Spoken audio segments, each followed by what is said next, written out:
Kita akan membahas nasihat 5 perkara yang merupakan ketentuan Allah Subhanahu wa ta'ala dan manusia hanya bisa pasrah menghadapinya. Apa itu?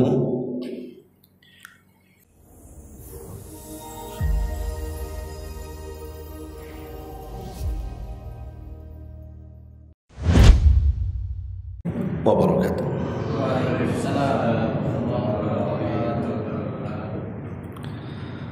Alhamdulillah wassalatu wassalamu ala Rasulillah wa ala alihi wa sahbihi wa mawalah wa la hawla wa la quwwata illa billahi wa ba'du. Alhamdulillah, segala puja dan puji hanya milik Allah Subhanahu wa ta'ala. Salawat dan juga salam tentunya kita hadiahkan kepada Rasul kita Nabi besar Muhammad sallallahu alaihi wa ala alihi wasallam. Tema di malam hari ini kita akan membahas nasihat 5 perkara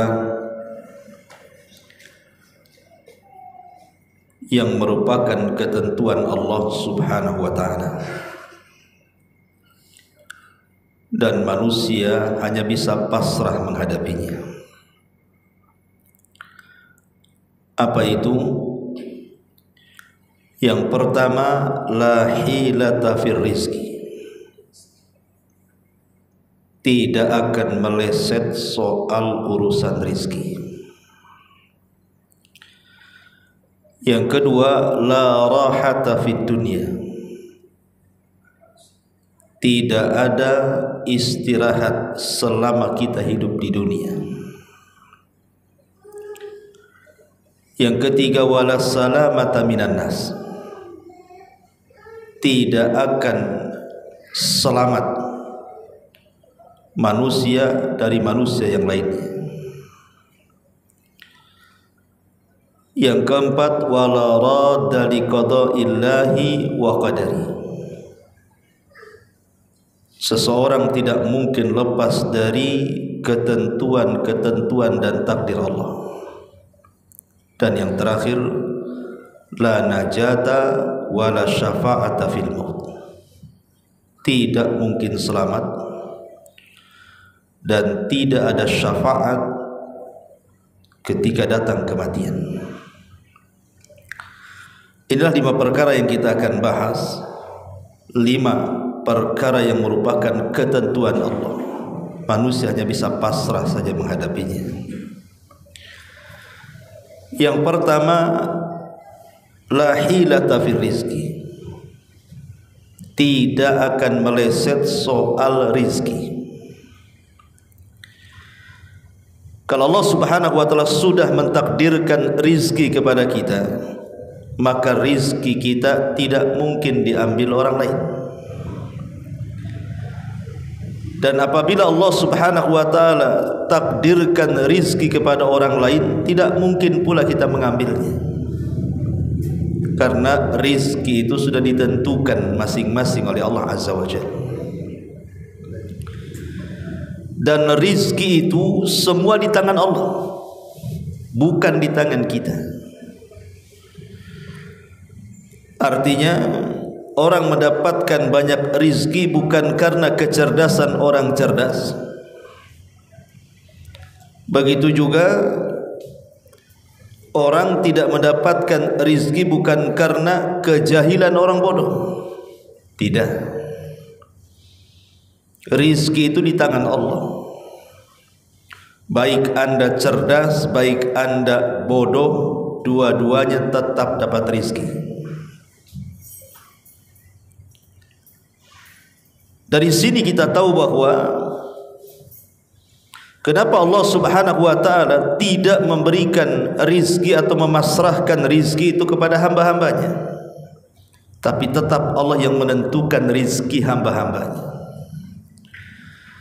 Sebab kalau seandainya rizki itu ditentukan oleh hamba-hamba Allah, maka pasti hamba-hamba Allah itu akan sombong.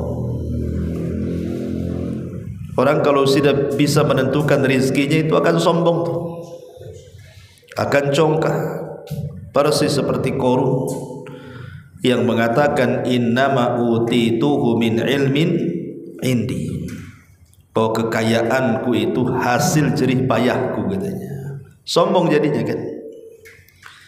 Itulah kalau seandainya Allah serahkan rizki itu kepada kita, jadi sombong kita jadinya.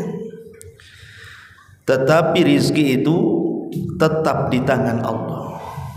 Yang cerdas dapat rizki, yang bodoh pun dapat rizki. Yang sekolah dapat rizki, yang tidak sekolah pun tetap dapat rizki. Karena Allah Subhanahu wa ta'ala, Nabi SAW mengatakan, "Lau anna ibna Adam haraba min rizkihi kama yahrubu minal mauti la adrakahu rizquhu kama yudrikuhul maut." Jika seandainya anak Adam lari dari rizkinya sebagaimana dia lari dari kematiannya, pasti dia akan menjumpai rizkinya sebagaimana pasti kematian akan menjemputnya. Kalau seseorang kemudian ingin lari dari rizki Allah, dia terbang ke mana-mana, tetap rizki akan mengejarnya. Dari sini kita tahu bahwa manusia tidak mungkin diwafatkan kecuali disempurnakan rizkinya oleh Allah. Karena Allah yang mengatakan wa ma min dabatin fil ardi illa 'alallah rizquha, tidak ada satupun binatang yang melata di bumi kecuali sudah ditentukan rizkinya. Sampai kepada semut hitam di kegelapan malam pun ada rizkinya. Tidak ada satupun makhluk kecuali ada rizkinya. Lalu kalau seandainya rizki sudah ditentukan oleh Allah Subhanahu wa ta'ala dan rizki pasti datang kepada kita, lalu kenapa kita cemas dengan rizki?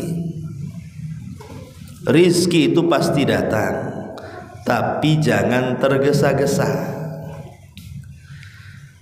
Karena biasanya orang yang tergesa-gesa menunggu rizki itu berakhir dengan apa? Mendapatkan rizki dengan cara haram. Akhirnya mencuri, merampok, korupsi karena tergesa-gesa. Padahal yakin rizki itu akan datang kan, cuman dia tidak sabar. Gara-gara tidak sabar itulah akhirnya dia mendapatkan rizki yang harusnya yang halal, akhirnya dapat yang haram.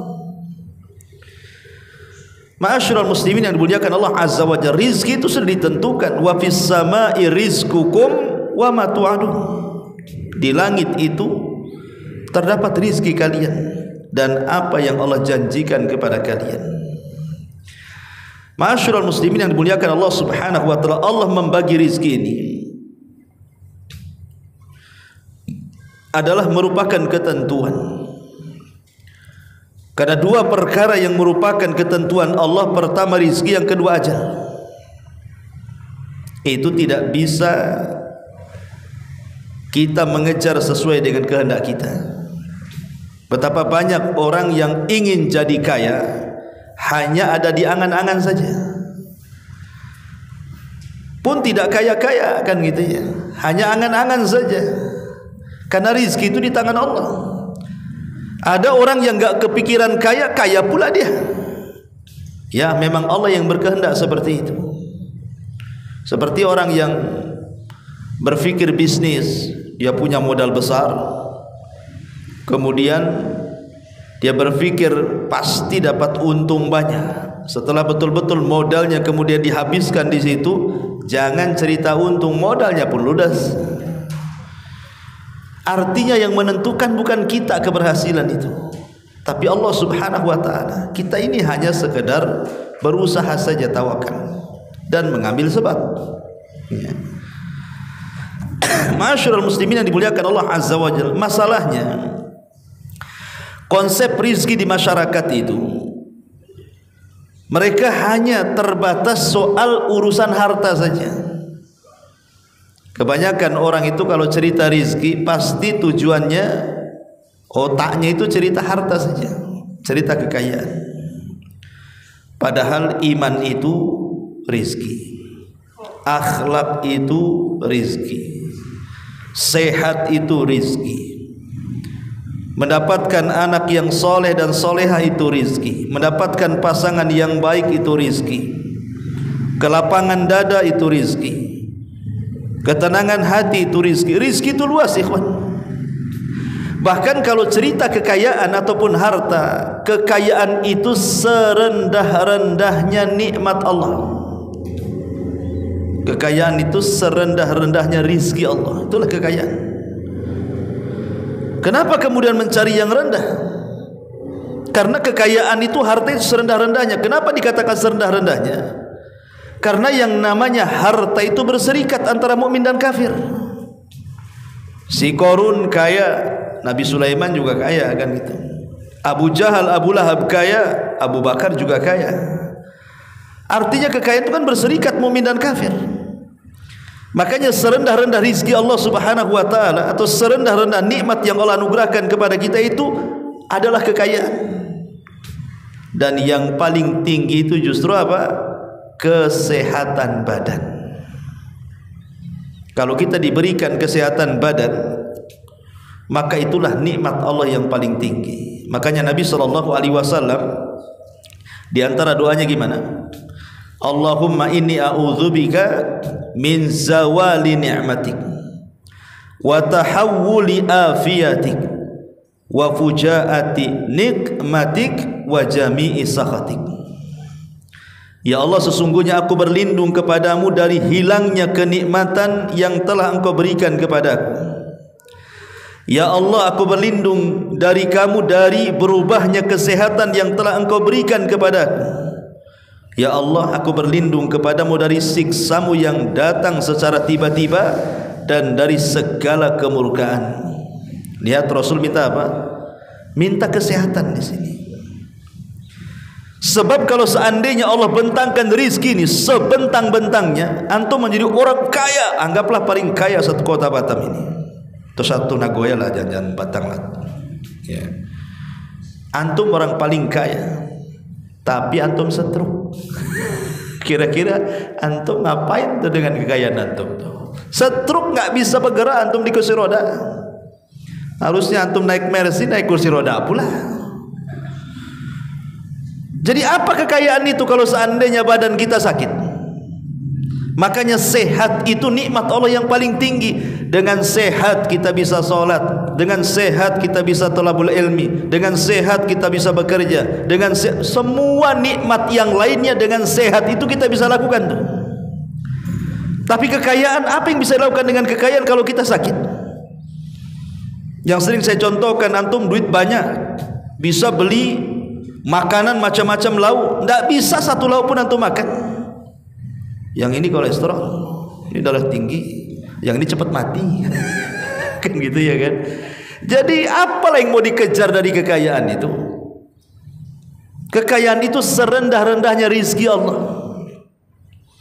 serendah-rendahnya nikmat Allah, dan setinggi-tingginya nikmat Allah adalah justru as-sihhatu wal afiyah, kesehatan. Maka bersyukurlah antum kalau masih sehat, karena nanti nikmat yang banyak dilupakan, dan itu pula yang akan ditanya oleh Allah Subhanahu wa taala. Ni'matani maghbunun katsirum minan nas, as-sihhatu wal faragh, kata Rasul. Dua nikmat yang dilupakan manusia, dilalaikan manusia, tapi itu yang akan ditanya oleh Allah Azza wa Jalla. Pertama nikmat sehat, yang kedua nikmat luang waktu. Karena ada orang yang sehat sibuk pula tak bisa ngaji. Ada orang yang kemudian ada waktunya tapi pula sakit, akhirnya tak bisa jalan. Mumpung lagi sehat, mumpung lagi ada waktu, hadir di majelis taklim, gitu maksudnya. Itu nikmat Allah Subhanahu wa taala yang luar biasa. Ma'asyiral muslimin yang dimuliakan Allah Azza wa Jalla. Tapi intinya bahwa la hilata fir rizki. Jangan khawatir dengan rizki. Rizki itu sudah dibagi-bagi. Kalau memang Allah takdirkan rizki itu sampai kepada kita, tidak ada orang yang mengambilnya. Jadi kenapa harus khawatir dengan rezeki? Ibrahim ibn Adham, seorang ulama, satu hari dia makan tulang yang ada dagingnya itu. Jadi di tulang itu banyak dagingnya. Tiba-tiba kemudian lewat di hadapannya kucing. Kasihan dia. Akhirnya dikasihlah kemudian tulang yang masih ada dagingnya itu sama kucing itu. Bukannya dimakan sama kucing itu, malah diambil, lari kucing itu. Dikejar sama Ibrahim bin Adham. Rupanya kucing itu mengarah ke sebuah lubang. Tiba-tiba kemudian di lubang itu sudah ada nunggu binatang, ular buta. Rupanya kucing itu ngasih makan ular buta. Ibrahim bin Adham kurang yakin, boleh jadi hanya mungkin ya kebetulan. Tetapi kemudian besoknya lagi dia kasih makan kucing itu. Rupanya kucing itu ke tempat itu lagi, ngasih lagi ular yang buta itu makanan. Padahal kucing sama ular itu musuhan, ikhwan. Mana ada ular sama kucing salaman itu? Yang ada kucing dia makan ular. Ya kan? Musuhan itu. Tapi kenapa kemudian kucing ini ngasih makan ular? Coba bayangkan. Dari sinilah kemudian Ibrahim ibn Adham mengatakan apa? Subhanalladzi sakharal a'da yarzuqu ba'dahu ba'dha, kata dia. Subhanallah, maha suci Allah yang telah menundukkan musuh-musuh menjadi kawan sehingga memberikan rizki satu dengan yang lainnya, katanya. Begitulah, coba bayangkan, ular saja ada rizkinya tuh, ular buta tuh. Dan yang ngasih rizki pula musuhnya. Jadi kenapa kemudian kita sewot gara-gara umpamanya kita buat warung, tiba-tiba ada bangun warung pula sebelahnya sama pula jualannya. Antum jualan baju second di sini. Sampingnya buka pula baju second sama pula yang dijual tuh. Kenapa antum jadi sewot kan kita? Kan gitu. Ini musuh sama musuh jadi kasih rizki kok. Justru yang ada harus kompak lah kan, begitu kan? Makin banyak makin kompak, karena rizki itu pasti sudah ada ketentuannya. Ini enggak, yang ada kita malah dendam. Ngapain orang dibuka di sini? Jual yang lain lah. Mulai datang ke dukun. Pak dukun tolong tuh, singkirkan orang sebelah. Ma'asyiral muslimin yang dimuliakan Allah Azza wa Jalla. Maka saya katakan la hilata fir rizki. Rizki itu tidak mungkin kemana, karena sudah ditentukan Allah Subhanahu wa ta'ala. Ma'asyiral muslimin yang dimuliakan Allah Azza wa Jalla. Tetapi tentu yang namanya rizki itu, ikhwan, walaupun sudah ditentukan oleh Allah Subhanahu wa ta'ala, tetap kita ini dituntut oleh Allah Azza wa Jalla untuk apa? Mencari sebab-sebabnya kan. Mencari sebab-sebabnya supaya rizki itu cepat sampai kepada kita. Lah di antara sebab terbesar rizki itu akan mudah kita dapati adalah at-tawakkul ala Allah. Kita bertawakal kepada Allah. Dan tawakal itu tidak bisa hanya tawakal kecuali akhdhu bil asbab, mencari sebab. Kesalahan orang ketika mencari rizki itu, terlampau dia mengandalkan sebab, lupa tawakal. Contoh umpamanya dia punya modal, dia yakin dengan modalnya akan banyak untung. Akhirnya dia berpikir bahwa saya akan usaha.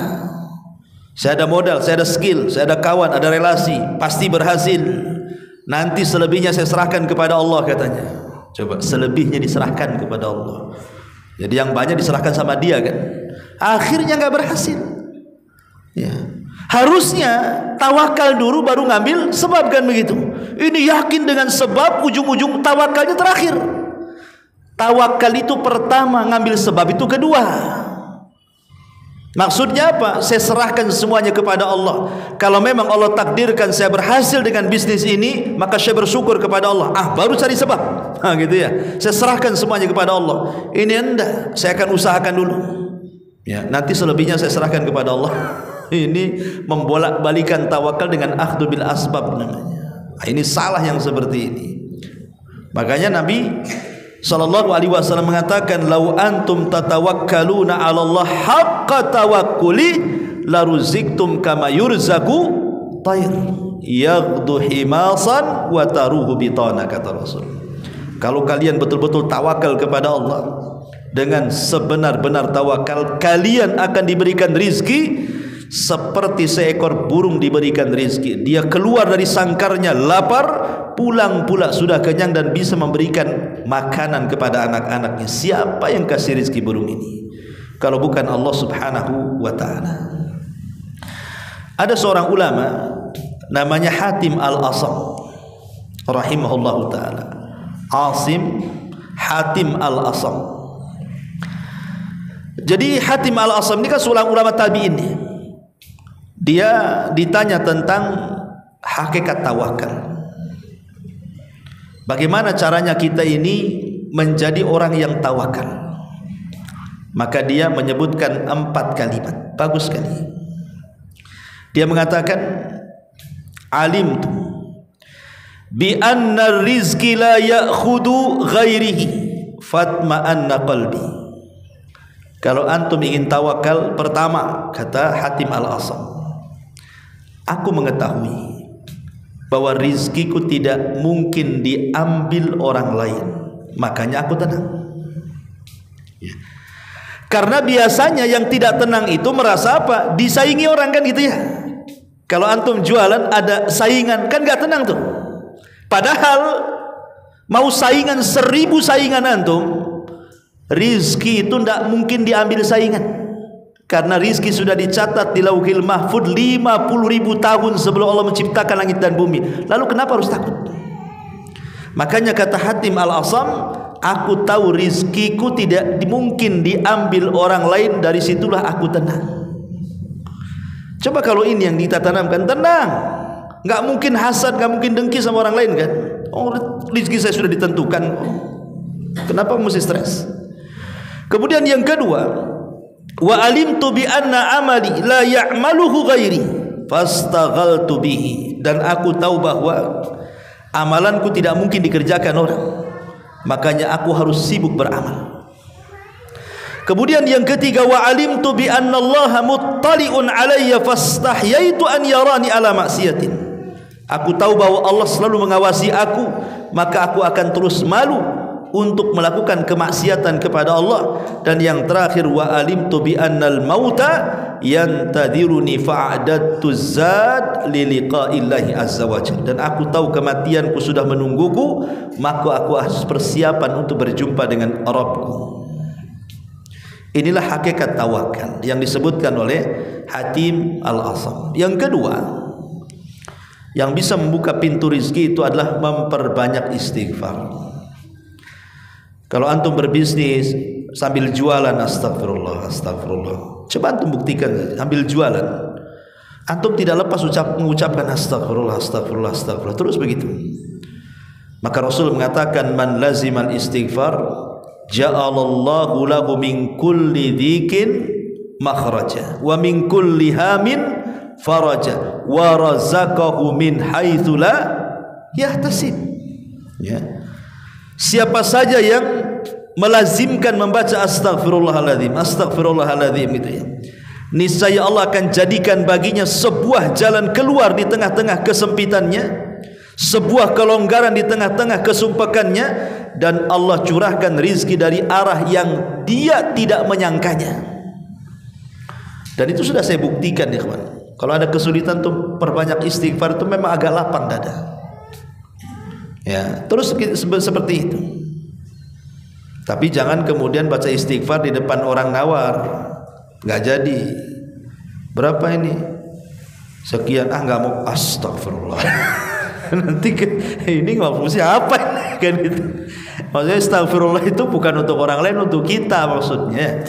Ya. Taib. Kemudian yang ketiga, qanaah. Qanaah itu artinya redho dengan pemberian Allah. Terkadang yang namanya usaha ikhwatu fiddin, ya kadang banyak kadang sedikit, namanya usaha. Orang apalagi orang jualan kan, orang jualan itu kadang satu hari ini banyak hasilnya, kadang besok pula sepi ya. Itu sudah biasa orang jualan itu. Tetapi orang yang terjun dalam dunia perniagaan itu masih lebih baik dibandingkan orang yang terjun dalam dunia buruh. Karena usaha yang paling baik itu tijarah, berjualan, berniaga, berbisnis, dibandingkan orang yang bekerja menjadi buruh yang hanya digaji bulanan. Apakah buruh pemerintah, PNS dan yang lainnya kan itu kan bulanan, ikhwan. Mereka itu senangnya di awal bulan saja.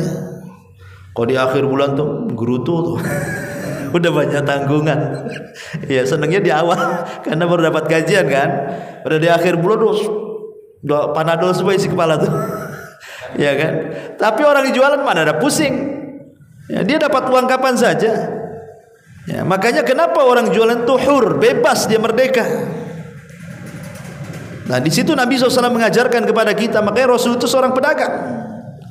Karena biasanya orang menjadi kaya itu gara-gara dagang. Jarang PNS kaya. PNS itu rata-rata kredit biasanya.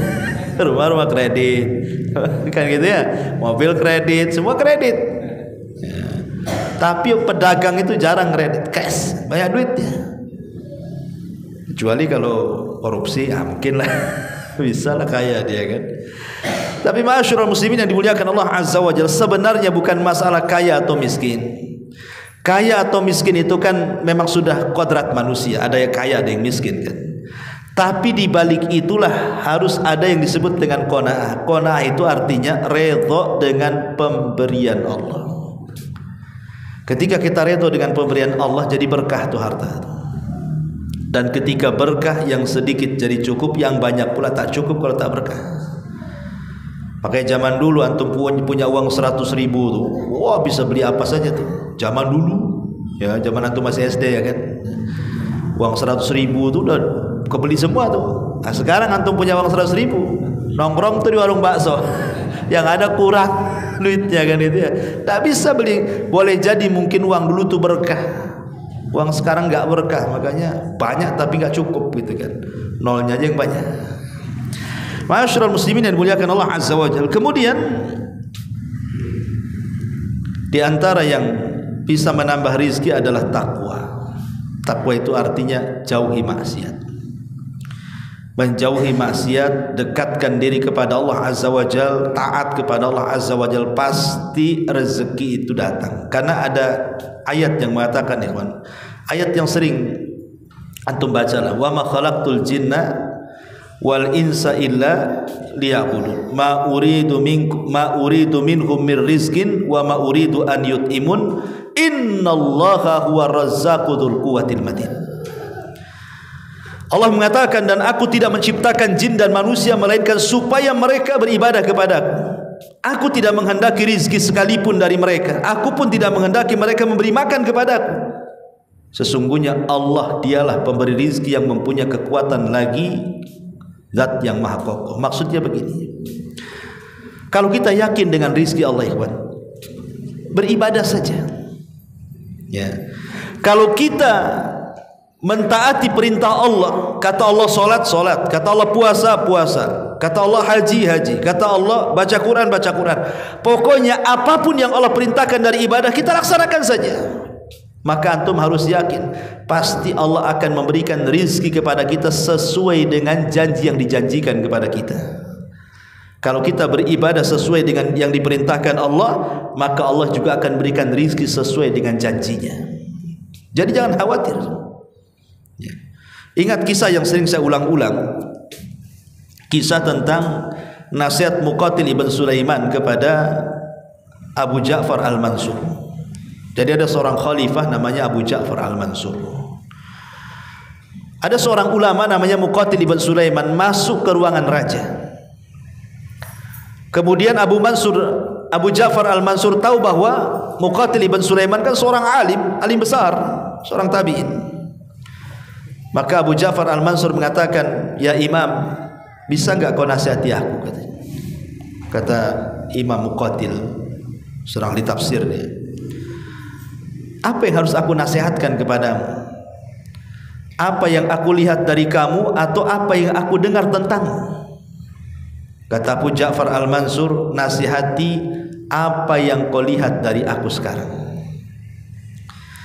Maka kemudian Al-Muqatil ibn Sulaiman ini mengkisahkan tentang dua raja sebelumnya. Jadi ada dua penguasa sebelum Khalifah Abu Ja'far Al-Mansur. Pertama Umar bin Abdul Aziz, yang kedua Hisham ibn Abdul Malik. Jadi kata Muqatil ibn Sulaiman, ya Khalifah, penguasa sebelummu pertama Umar bin Abdul Aziz. Dia diberikan oleh Allah Subhanahu wa taala 11 anak. Kemudian ketika dia meninggal, dia meninggalkan dinar hanya 18 dinar. Kemudian dipotong untuk pembelian kafan 5 dinar. Kemudian dipotong untuk pekuburan 4 dinar. Jadi sisanya 9 dinar. 9 dinar itulah yang diwariskan kepada 11 putranya. Tetapi Hisham ibn Abdul Malik, dia sama diberikan oleh Allah 11 putra juga. Ketika meninggal Hisham ibn Abdul Malik, setiap satu orang diberikan 1 juta dinar warisannya. Kan gak jauh kan? Umar bin Abdul Aziz warisannya 9 dinar, itu pun dibagi ke 11 orang. Sementara Khalifah Hisham ibn Abdul Malik, setiap satu anak 1 juta dinar. Yang ingin saya katakan, kata Muqatil ibn Sulaiman, wallahi bersumpah dia, demi Allah dia mengatakan, inni ra'aitu abna'a Umar ibni Abdul Aziz, katanya, demi Allah aku melihat dengan kedua mataku ini, katanya, anak-anaknya Umar bin Abdul Aziz. Setelah Umar bin Abdul Aziz meninggal, Allah kayakan mereka. Anak-anak itu jadi kaya raya, sampai satu orang putra Umar bin Abdul Aziz bisa menginfakkan 100 kuda untuk berjihad di jalan Allah Subhanahu wa taala. Tetapi anak-anak Hisham ibn Abdul Malik, ketika ayahnya sudah meninggal, walaupun setiap satu anak 1 juta dinar, belakangan uang itu ludes dan menjadi orang-orang miskin, dan aku melihat mereka meminta-minta kepada manusia di pasar, katanya. Apa penyebabnya? Kemudian Muqatil bin Sulaiman menjelaskan penyebabnya. Karena ketika Umar bin Abdul Aziz meninggal, dia berwasiat kepada anak-anak yang 11 itu dan mengatakan, aku tidak mewariskan harta kepada kalian, tetapi waristu taqwa, aku hanya mewariskan ketakwaan kepada kalian. Kemudian Umar bin Abdul Aziz ditanya, kenapa kau wariskan takwa kepada anak-anakmu? Maka Umar bin Abdul Aziz mengatakan, sebab kalau seandainya anak-anakku menjadi orang-orang soleh, maka Allah yang akan menjamin hidup mereka. Tapi kalau seandainya anak-anakku tidak soleh, kemudian aku berikan warisan yang banyak, itu sama dengan mendanai anak-anakku untuk bermaksiat kepada Allah Subhanahu wa taala. Dari sini faedahnya apa? Lihat, warisan takwa menjadikan anak-anak Umar bin Abdul Aziz menjadi kaya raya. Allah yang kasih. Padahal bapaknya tidak banyak warisan kan, cuma 9 dinar, itu pun dibagi ke 11 anaknya. Sementara Hisham ibn Abdul Malik ini setiap satu anak 1 juta dinar loh. Tapi namanya kekayaan kan, bisa pasang bisa surut kan, bisa hilang. Rupanya kata Muqatil bin Sulaiman, aku melihat putra-putra Hisham ibn Abdul Malik, mereka berjalan di pasar-pasar meminta-minta kepada manusia. Lah kemana yang 1 juta dinar itu coba? Lah inilah apa namanya, bahwa takwa itu bisa meluaskan rizki. Ini yang pertama, bahwa tidak akan meleset rizki yang sudah Allah rizkikan kepada kita. Yang kedua, la rahata fid dunya, tidak mungkin manusia itu bisa beristirahat selama masih hidup di dunia. Antum tidak mungkin istirahat selama antum masih penghuni dunia, tidak akan istirahat. Makanya ketika Allah Subhanahu wa taala bercerita tentang Adam yang keluar dari sorga ke dunia, apa kata Allah? Fala tukhrijakuma minal jannati fatasqa, kata Allah. Adam dan Hawa, jangan sampai iblis mengeluarkan kamu dari sorga, nanti kau akan celaka. Artinya selama Adam di sorga tidak ada kecelakaan. Tapi kalau sudah Adam keluar dari sorga, pasti dia celaka. Makanya manusia itu tidak akan hidup tenang di dunia. Karena dunia ini, kata para ulama, darul bala. Dia adalah tempat uji coba. Banyak ujian-ujian, banyak coba-cobaan yang akan diturunkan Allah kepada hambanya. Tentu untuk menguji manusia kan. Siapa di antara manusia yang tebal imannya, yang jujur imannya dengan yang dusta imannya. Maka sering saya katakan manusia tidak lepas dari 3 kata kan. Sedih, stres, bingung. Manusia enggak lepas dari 3 kata ikhwan. Sedih, stres, bingung. Yang mana antum tuh? Sedih, memikirkan yang lama. Kan ada orang yang kadang-kadang tahu-tahu menangis. Ketika ditanya kenapa kau nangis, mikir yang sudah-sudah. Dulu dia pernah sukses, gitu ya. Sekarang tumbang, jadi ingat suksesnya, nangis dia, sedih. Ya. Dulu punya istri cantik gitu, cerai, sekarang istrinya jelek. Pikir. Dulu mungkin dia mantan gubernur, mantan wali kota, mantan apa gitu ya, pejabat-pejabat tinggi, sekarang sudah purnawirawan, sudah pensiun, udah nggak kepilih lagi, sedih kayaknya. Sehingga kalau ngomong tuh kayak masih jadi bupati aja dia. Padahal sudah nggak jadikan bupati. Ada orang sedih tuh karena mikir perkara-perkara yang sudah lampau tuh. Kemudian yang kedua, stres, menghadapi perkara yang sedang antum hadapi itu. Ada aja masalah tuh. Kemudian bingung ngadapi perkara yang akan datang, cemana besok. Sampai Hasan Al-Basri ditanya, "Ya Imam, kira-kira besok kita makan apa?" Kata Hasan Al-Basri, "Ngapain kau tanya soal itu? Apakah Allah menuntut mengatakan kepadamu besok kerja apa?" Nggak perlu mikir, besok itu pasti makan kamu. Nggak usah mikir besok makan apa, pasti besok makan kamu. Bagaimana caranya? Allah yang tentukan makanmu. Kenapa harus bingung? Ya. Ma'asyiral muslimin yang dimuliakan Allah Azza wa Jalla. Lah, ujian manusia ini kan terbagi 2 ya. Ada ujian bisyarri dengan keburukan, ada bil khairi dengan kebaikan. Makanya Allah mengatakan wa nablukum bisyarri wal khairi fitnah. Ya. Kami akan berikan kepada kalian baik berupa keburukan ataupun kebaikan. Dan dua-duanya fitnah bagi kalian. Mau diuji dengan keburukan fitnah, mau diuji dengan kebaikan juga fitnah.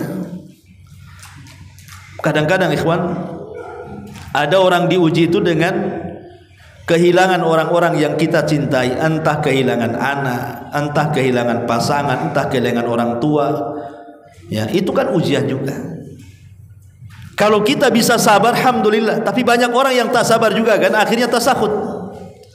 Terutama mungkin pasangan lah.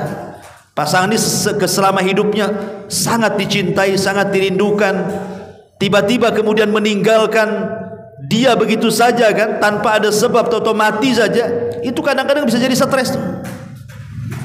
Bahkan saya pernah ada satu ummahat itu, suaminya sudah meninggal 10 tahun sebenarnya. Sudah 10 tahun meninggal suaminya.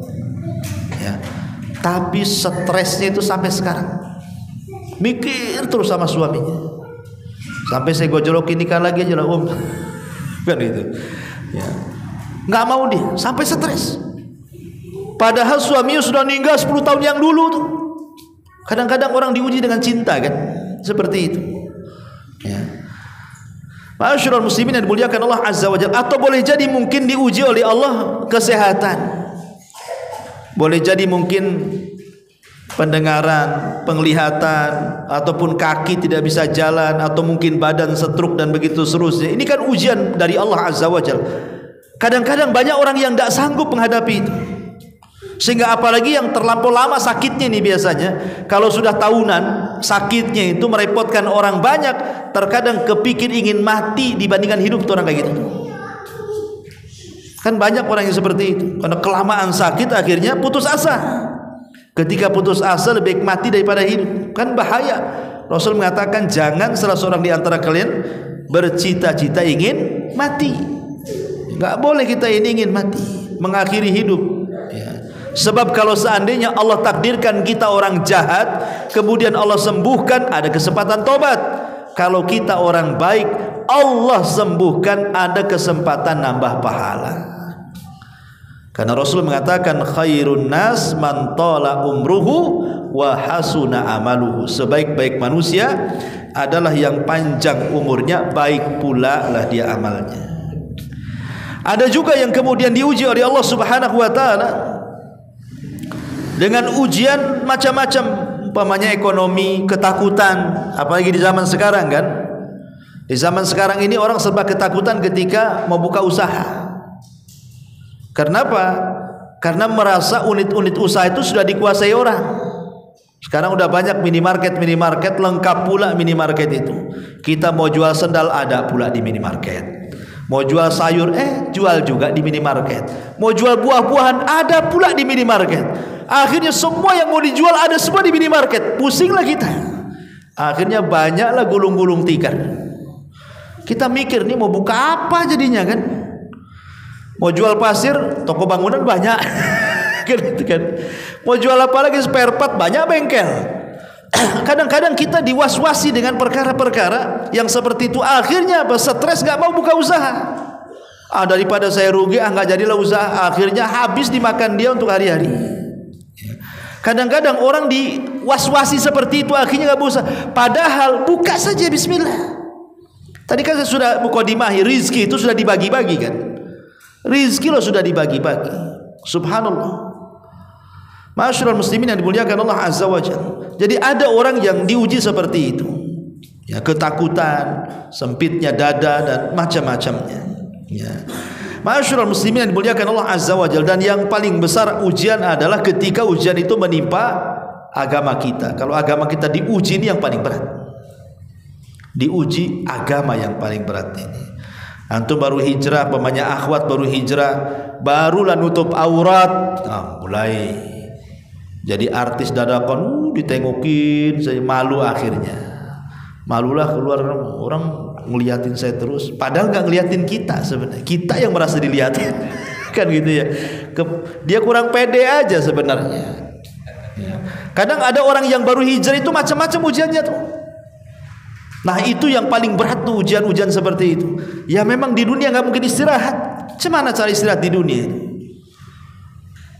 Ma'asyiral muslimin yang dimuliakan Allah Azza wa Jalla. Ini yang kedua, bahwa kita tidak mungkin istirahat di dunia. Pasti akan diuji, pasti akan disakiti, pasti akan ada terus ujian-ujian, baik kecil ataupun besar. Tapi ingat bahwa kenapa Allah Subhanahu wa taala memberikan ujian-ujian seperti itu? Karena Allah tahu nilai ibadah kita tak banyak. Kita kan beribadah itu dalam satu hari tidak banyak. Sholat saja kalau mau digabung hanya paling dari 24 jam itu. Kalau duhur, asar, maghrib, isya, subuh itu kalau digabung tidak sampai 1 jam. Ya lebihnya kemana? Allah tahu ibadah kita kurang. Sehingga untuk mengangkat derajat kita, menghapuskan kesalahan, menambah kebaikan dengan cara apa? Dengan cara diberikan ujian. Kalau kita sabar, maka Allah mengatakan innama yuwaffas sabiruna ajrahum bighairi hisab. Kami akan balas pahala orang-orang yang sabar itu tanpa batas. Bahkan ada sorga yang tidak bisa dicapai dengan sholat, puasa, zakat, hanya bisa dicapai dengan kesabaran. Ini yang kedua. Yang ketiga, la salamata minan nas. Manusia tidak akan selamat dari manusia yang lainnya, baik dari perbuatannya ataupun dari lisannya. Makanya kenapa karakter seorang muslim itu apa? Al-muslimuna man salimal muslimuna min lisanihi wa yadi. Seorang muslim dikatakan muslim kalau muslim yang lain selamat dari lisan dan tangannya, kata Rasul. Artinya manusia selama hidup, ikhwan, gak mungkin antum selamat dari manusia. Entah perbuatan mereka kepada kita atau lisan mereka kepada kita. Bagaimana caranya menghindari manusia? Tidak bisa. Ada aja orang berbuat jahat sama kita itu. Walaupun antum orang baik. Kenapa? Karena ridwan nas ghayatul la tuhsa. Mencari kerelaan, kereduan, keikhlasan manusia itu angan-angan yang mustahil dicapai. Antum berbuat baik belum tentu orang senang, ikhwan. Bisa saja orang kemudian nuduh-nuduh antum itu buat baik riya tuh katanya. Dibilang riya coba kan. Antum berbuat baik lo dibilang riya. Padahal jelas-jelas berbuat baik itu. Apalagi antum buat jahat. Buat baik saja dikatakan riya sama orang. Jadi manusia tidak mungkin selamat. Makanya dari sini kata para ulama, bagaimana caranya supaya ucapan-ucapan manusia yang mengarah kepada kita itu tidak mempengaruhi kita. Satu, kata ulama itu, kita tahu kita harus meyakini bahwa manusia itu dalam ucapan terbagi tiga. Manusia itu dalam ucapan terbagi tiga. Sepertiga bicara kebaikan, sepertiga bicara keburukan, dan sepertiga bicara yang tidak mengandung kebaikan dan keburukan. Itu manusia. Ya, termasuk antum juga. Kita ini kan tidak terus bicara keburukan kan? Ataupun mungkin tidak ada unsur baik, tidak ada unsur jelek, yang ngobrol biasa, mubah. Ya kan, manusia kan begitu, sepertiga bicara buruk, sepertiga bicara baik, sepertiga yang nggak ada baik, nggak ada buruk kan, yang ngobrol gitu saja kan. Dari sini kita 2/3 itu nggak jelek-jelekin kita sebenarnya. Kemudian yang kedua, ketika dia jelek-jelekin kita tuh, yang sepertiga itu tidak selamanya. Lama-lama akan berhenti juga kok. Lama-lama akan berhenti. Ya tidak mungkin juga menciptakan Allah menciptakan itu ngomongin kita dari mulai lahir sampai mati kan mustahil, mana ada. Allah nggak mungkin menciptakan orang itu untuk membicarakan kita dari lahir sampai mati kan gitu ya. Ya mungkin membicarakan kita karena dia tidak suka sewaktu-waktu saja. Dia nggak suka, dia ngomel-ngomel sama kita atau nyela kita kan. Tapi kan tidak selamanya. Nah, itulah makanya ini yang pertama. Yang kedua, ingat bahwa ucapan manusia tidak mungkin menguasai kita. Ucapan manusia itu loh tidak bisa menguasai kita. Dia hanya ngomong saja. Yang menguasai kita Allah Subhanahu wa taala. Antum harus paham, yang menguasai kita itu Allah. Yang mengatur rizki kita Allah. Ucapan manusia itu tidak akan menambah rizki dan tidak akan juga mendekatkan dengan kematian. Betapa banyak orang yang mencela kita mati duluan daripada kita kan. Betapa banyak orang itu. Contoh pamannya Abu Lahab mencela Nabi. Siapa yang duluan mati?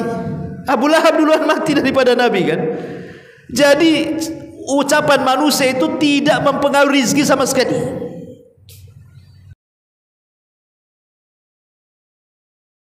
Lama-lama capek sendiri. Ya. Ma'asyiral muslimin yang dimuliakan Allah Azza wa Jalla. Makanya nasihat para ulama, kalau kita mendengar manusia itu berbicara tentang kita, satu, ambil yang baik, tinggalkan yang buruk. Yang kedua, letakkan ucapan manusia jangan dimasukkan ke dalam hati, cukup lewat di telinga kanan, keluar di telinga kiri saja. Kalau sempat mandek di hati, itu yang dikatakan sakitnya tuh di sini. Ya. Tapi kalau masuk dari sini, kalau dari sini tidak sempat ke sini, kawan, biasa saja. Yang lebih bagus lagi masuk di sini, mental lagi dia nggak sempat masuk. Itu lebih bagus lagi itu. Ya, pentalkan aja ke dinding tuh. Jangan pedulikan. Ya. Kemudian juga kata para ulama, ish al hayata bi tabiatika. Hiduplah sebagaimana biasa. Jangan terganggu dengan ucapan manusia. Ya. Walaupun mamanya tetangga ini jelek-jelekin kita, biasa saja. Ya, soalnya nggak kenal dia. Kalau kita bisa melakukan seperti itu, luar biasa. Antum menjadi orang yang paling cuek, bebek. Antum tahu cuek bebek? Ya, bebek kan cuek-cuek kita. Jadi bebek antum. Ya. Kalau itu tenang hidupnya, kalau cuek-cuek itu. Kenapa? Karena kita nggak peduli. Ini kehidupan saya. Kenapa dia mau ganggu saya pula? Ya. Ma'asyiral muslimin yang dimuliakan Allah Subhanahu wa taala, intinya bahwa gunakan akal ketika menghadapi ucapan manusia, jangan gunakan perasaan, nanti sakit hati. Ya. Makanya kata Imam Syafi'i rahimahullah taala dalam syairnya, dhahikta faqalu faqalu ala takhtashim, bakaita faqalu ala tabtasim, ya, basamta faqalu yura'i biha, abasta faqalu bada ma katam, sumta faqalu qalilal lisan, natabta faqalu kathiral kalam. Apa kata Imam Syafi'i? Manusia serba salah. Antum tertawa, manusia akan mengatakan kenapa tidak diam. Antum menangis, mereka akan mengatakan kenapa tidak tersenyum. Antum kemudian senyum, apa kata manusia? Dia sedang ria katanya. Antum pula abasta, berwajah masam, apa kata orang? Tuh kan tahu tabiatnya memang dia jelek.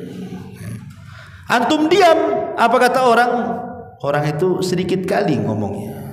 Antum banyak bicara, cerewet kali orang.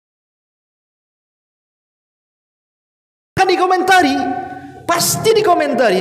Bahkan ada orang yang ingin supaya tidak komentar sama dia, dia sama sekali nggak mau keluar rumah. Kenapa nggak keluar rumah? Kalau saya keluar rumah nanti bergaul nggak enak dengan ucapan orang nanti. Dikiranya antum masuk rumah, ngunci rumah, nggak pernah keluar rumah, orang nggak bicara. Salah. Yang ada orang bicara tentang antum kan? Ngapain itu kok dikunci? Jangan ini stres pula dia katanya. Nah, dibilang stres. Padahal dia ngindari orang, dibilang stres. Akhirnya kan dibilang stres. Kalau gitu saya harus bergaul dengan manusia. Setiap hari dia sapa orang. Apa kata orang? Kepo kali kau katanya. Dibilang kepo coba kan. Jadi serba salah. Manusia itu dalam kondisi apapun pasti penciptaan manusia, ya sudahlah. Itu memang sudah kudratnya manusia. La salamata minan nas. Manusia itu tidak akan selamat dari manusia yang lainnya. Jangankan kita, yang menciptakan kita siapa? Allah. Allah selamat? Tidak. Allah aja dicela sama orang-orang Yahudi. Apa kata orang Yahudi? Innallaha faqir wa nahnul aghniya. Allah itu miskin, kami kaya katanya. Itu Yahudi itu. Mereka mengatakan wa qalatil yahud Uzair ibnullah. Uzair itu anak Allah. Wa qalatin nasara al-masih ibnullah. Orang Nasrani mengatakan Isa itu anak Allah. Allah saja kena sasaran. Dia punya anak katanya. Kalau Allah saja dicaci maki, lu kita makhluknya, ya sudahlah. Allah aja kena, apalagi kita. Makanya Nabi Musa alaihi salam, ya. Jadi Nabi Musa alaihi salatu wasallam dia mengadu satu hari kepada Allah Subhanahu wa taala. Dan mengatakan, "Ya Rabb," kata Nabi Musa, "orang itu mencaci maki aku, bisa enggak kau berhentikan lisannya?" katanya. Maka kata Allah mengatakan, "Ya Musa, jangan engkau, aku aja kena," katanya. Kenapa kau sibuk? Katanya, aku aja kena katanya kan. Jadi kalau sekelas Allah saja, sekelas para nabi, sekelas Maryam dituduh berzina, sekelas Isa dituduh berzina, sekelas Rasul dikatakan gila, tukang tenun, apalagi kita kan itu. Itulah. Maka manusia tidak mungkin selamat dari ucapan manusia yang lainnya, dan manusia tidak mungkin selamat dari perbuatan manusia yang lainnya. Ini yang kedua, yang ketiga, yang keempat, ya. La radda liqada'illahi wa qadari. Manusia tidak mungkin lepas dari takdir Allah. Maka berjalanlah di atas takdir. Ya.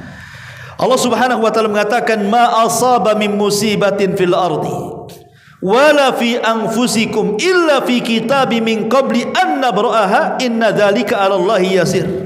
Likaila ta'sau ala ma fatakum wala tafrahu bima atakum wallahu yuhibbu kulla mukhtalin fakhur. Setiap bencana yang menimpa di bumi dan yang menimpa pada dirimu sendiri, semua telah tertulis dalam kitab Lauhil Mahfuz sebelum kami menciptakan langit dan bumi. Sungguh yang demikian itu mudah bagi Allah. Supaya apa? Supaya kamu jangan berduka cita terhadap apa yang luput dari kamu, dan supaya kamu jangan terlalu gembira terhadap apa yang diberikan kepadamu, dan Allah tidak menyukai setiap orang-orang yang sombong lagi membanggakan diri. Maksudnya begini, kenapa kita harus percaya dan yakin bahwa kita ini berjalan di atas takdir, ikhwan? Karena salah satu faedah beriman kepada takdir itu, kita tidak akan terlampau bahagia ketika datang nikmat yang Allah anugerahkan kepada kita, dan tidak pula terlampau sedih ketika nikmat itu lepas dari badan kita. Kenapa? Semua sudah takdir. Antum kaya nggak jadi sombong, dah takdir. Antum miskin tak jadi sedih, dah takdir. Selesai kan itu. Semua takdir. Antum sehat, alhamdulillah sudah takdir. Antum sakit, memang sudah takdir. 50.000 tahun sebelum Allah menciptakan langit dan bumi sudah ditakdirkan hari yang sakit. Wah, dia apakan lagi? Ya. Jadi semua kalau berjalan di atas takdir itu senang, ikhwan. Tenang hatinya gitu kan. Tidak ada rungsep-rungsepnya itu, tidak ada sombong-sombongnya. Karena biasanya orang yang tidak yakin dengan takdir itulah jadi sombong. Kalau dia kaya, seolah-olah Allah sudah memuliakan dirinya. Kalau dia susah, seolah-olah Allah pula yang menghinakan dirinya. Ma'asyiral muslimin yang dimuliakan Allah Azza wa Jalla, ingat semua di atas takdir Allah Subhanahu wa taala. Lihat Khalid bin Walid. Khalid bin Walid itu bercita-cita ingin mati di peperangan kan. Sampai dia bercerita 100 lebih peperangan aku ikuti, tidak ada satu pun dari kepala sampai kaki kecuali ada bekas panahan, ada bekas tombakan, ada bekas pedang, kata Khalid bin Walid. Tiba-tiba dia mengatakan, ha'amutu ala firash. Kenapa aku mati di atas kasur, katanya. Khalid bin Walid, coba bayangkan, dia bercita-cita mati dalam peperangan, tapi Allah tidak kabulkan kan? Karena takdirnya bukan di situ. Secara logika Khalid itu harus mati dalam peperangan, karena dia pernah mengalami peperangan yang besar sekali melawan Romawi. Tentaranya sedikit, Romawi banyak kan? Gak mati juga dari situ. Ya karena sudah takdir. Matinya pula di kasur. Sampai kemudian Ibnu Abbas mengatakan, ya Khalid, mau nggak aku kasih rahasia kenapa kau harus mati di atas kasur, katanya. Ini Abdullah ibn Abbas ingin menghibur Khalid. Kata Khalid, tidak tahu. Karena engkau itu pedang Allah, wahai Khalid. Pedang Allah tidak boleh retak di peperangan. Pedang Allah tidak boleh pecah di peperangan. Pedang Allah tidak boleh patah di peperangan. Makanya Allah tidak izinkan kau mati di peperangan, supaya pedang Allah tetap utuh. Makanya Allah kasih kau mati di atas pembaringan, katanya. Lihat ya. Makanya kan kita lihat nih, ada orang yang kerja bangunan tuh, mungkin 2-3 lantai, jatuh dia gebuk, masih hidup, masih bisa jalan dia, rupanya jatuh pula ke kasur. Siapa yang mentakdirkan dia masih hidup? Allah kan. Tapi nggak ngapa-ngapain orang itu, dia tengkurap saja dikerok mati. Kok dikerok mati ini? Tenangin duduk mungkin kan itu. Sudah takdirnya dia mati di situ kan. Jadi kadang-kadang kita harus paham bahwa semua itu berjalan di atas takdir. Rizki kita, bahagia kita, semua sudah ditulis. Itu tidak lepas daripada takdir. Makanya yang keempat, la rada li qada'illahi wa qadari. Tidak mungkin orang itu bisa melepaskan dari takdir Allah Subhanahu wa taala. Ini yang keempat. Dan yang terakhir, la najata wala syafa'ata fil mauti. Orang itu tidak mungkin selamat dari kematian. Pasti satu hari akan mati. Yang kedua, orang itu tidak bisa meminta syafaat saat kematian. Minta diundurkan 1 jam, 2 jam, 3 jam. Tunggulah, jangan dicabut dulu, saya belum wasiat. Tidak bisa. Kalau waktunya mati ya mati. Ya. Itulah yang Allah mengatakan, idza jaa ajaluhu la yastakhiruna sa'atan wala yastaqdimun. Apabila ajal itu sudah datang, tidak mungkin mundur, tidak mungkin maju, pas waktunya tuh. Ingat kisah Nabi Sulaiman. Kisah ini terdapat dalam tafsir Jalalain, tapi ya sebenarnya melemahkannya karena ini termasuk kisah Israiliyat, tapi kita ambil ibrahnya saja. Jadi Nabi Sulaiman ini lagi bincang dengan perdana menterinya di sebuah ruangan, ya lagi bincang-bincang. Tahu-tahu pintu pula diketuk. Tiba-tiba Sulaiman membuka pintu itu. Rupanya yang datang itu orang yang menyeramkan. Matanya tajam, menakutkan wajahnya, dan melotot kepada perdana menteri. Entah apa yang diomongkan Nabi Sulaiman dengan orang itu, tapi perdana menteri yang diajak ngobrol sama Sulaiman itu ketakutan itu. Kenapa dia mandang tajam sama aku ya? Udah serem lagi katanya. Akhirnya ketika orang itu sudah pergi, kata Perdana Menteri, wahai Nabi Allah, siapa orang yang di pintu itu? Kata Nabi Sulaiman, itu malaikat maut katanya. Dia lagi cari korban tuh katanya. Jadi dia perasan, jangan saya pula katanya. Kenapa? Karena dia mandang ke saya tadi kan gitu ya kan. Tapi kemudian dia mengatakan, ya Nabi Allah, tolong, saya sudah firasat gak bagus tuh. Jangan-jangan yang dimaksud malaikat maut itu saya. Tolong terbangkan dengan kekuatan dan mukjizatmu wahai Sulaiman, pindah tugas aku dari sini. Kata Nabi Sulaiman, kemana pindah tugas? Terserahlah. Kata Nabi Sulaiman, bagaimana kalau kutugaskan kau di Urdun katanya. Akhirnya diterbangkan. Nabi Sulaiman kan naik awan di sorong angin sebentar aja lah kan begitu. Sampai pula di Urdun. Sebelum dia turun, rupanya malaikat maut sudah di situ. Ya. Jadi Sulaiman heran dan mengatakan, kenapa kau di sini? Iya, aku baru diperintah. Kata Allah suruh nyabut nyawa orang. Orangnya di sini, tapi tak ada orangnya di sini katanya. Rupanya orang yang dibawa Sulaiman itu, oh ini orangnya kan itu. Matilah dia kan itu. Inilah apabila datang ajalnya tidak mungkin diakhirkan, tidak mungkin dimundurkan. Padahal orang ini mau lari dari kematian kan, tapi dijemput dengan kematian. Itulah dengan istilah apa? Al-hadaru la yamna'ul qadar. Menghindar dari kematian, maka dia jatuh ke takdir kematian. Mau kemana larinya? Makanya kisah tentang Nabi Hazkiel yang ketika Bani Israel terkena taun, akhirnya ribuan orang meninggal, maka yang selamat ini kemudian menghindar dari desa yang kena taun itu. Ketika mereka kemudian turun ke lembah, rupanya malaikat maut sudah di lembah. Rupanya tidak mati karena taun, mati pula karena malaikat maut di situ. Begitulah kematian. Kematian itu satu, ikhwan, yang menjadikan banyak itu sebabnya. Kematian itu sama saja, satu. Yang banyak itu sebabnya. Sebabnya karena kecelakaan mati, sebabnya karena jatuh mati, sebabnya karena kelanggar mati, sebabnya karena sakit mati. Sebabnya yang banyak itu, mati itu cuma satu, ya mati kan itu ya. Cuma sebab yang banyak. Makanya kenapa ikhwatu fillah muliakan Allah Azza wa Jalla, kematian itu sesuatu yang menjadi kepastian bagi seorang mukmin. Karena apa? La najata wala salamata minal maut. Orang tidak mungkin selamat dan tidak ada syafaat saat kematian. Terlebih kalau seandainya nyawa sudah di tenggorokan, Allah katakan apa? Hatta idza balagatil khulqum. Ketika nyawa sudah sampai di tenggorokan, siapa yang bisa mengembalikan nyawa itu ke dalam badannya? Tidak ada yang bisa. Ya, wakila man raq. Siapa yang bisa menyembuhkan? Enggak ada. Ya, pasti dia akan mati. Inilah 5 perkara yang merupakan ketentuan Allah. Pertama tadi apa?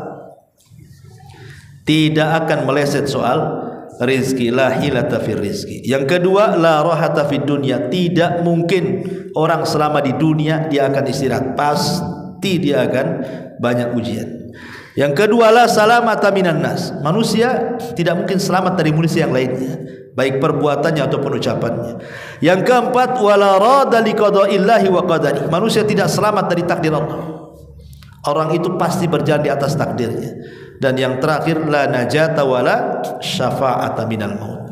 Orang tidak mungkin selamat dan tidak ada syafaat dalam kematian. Inilah 5 perkara yang merupakan ketentuan Allah Subhanahu wa ta'ala. Subhanaka bihamdika asyhadu an la ilaha illa anta astaghfiruka wa atubu ilaik. Allahu ta'ala a'lam. Assalamualaikum warahmatullahi wabarakatuh.